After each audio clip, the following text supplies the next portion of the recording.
Welcome back to our 2 Minute Tuesdays with Trish and Pastor Dave. 2 minute two. All right, today's question is from, I think it's Ryan. It's Riann. Ryan? Ryan? Sorry if we Ryan? are not saying It's that Ryan. right. I don't know. All right, So- she asked. She probably, Oh, maybe I'm it's guessing he. spelled like that. know. I don't know. I'm sorry. We love you, I Ryan. love you. Sorry, you're a mystery person. Mystery human. Ryan is all people. How does the church feel about environmental justice?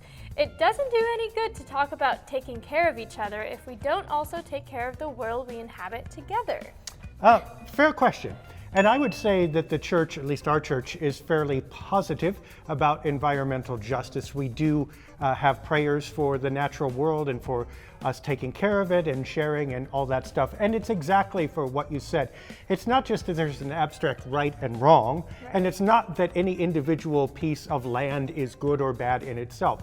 But what we do with it and how we tend to it is, in essence, the same as what we do with or how we tend to each other. And that is vitally important.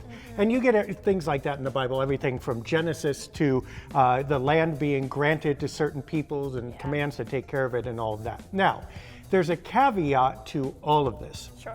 Is that we're never going to come up with a perfect solution, and we often say this.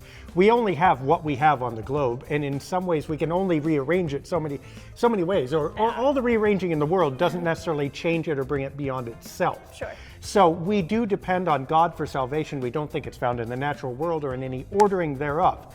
But we're not called to bring about salvation necessarily. God does that for us. In light of that salvation and the love God shows us, we're called to treat each other and the world lovingly and share its resources, not just with us, but with generations to come. All right. Well, if you have your own questions, we have a forum at lightofthespirit.church. And where'd you get this one from? I think this one was from email, which is pastor@sov-id.org. You can also find us on Twitter @Dave Deckard. All right. Well, we will see you next week for our next video.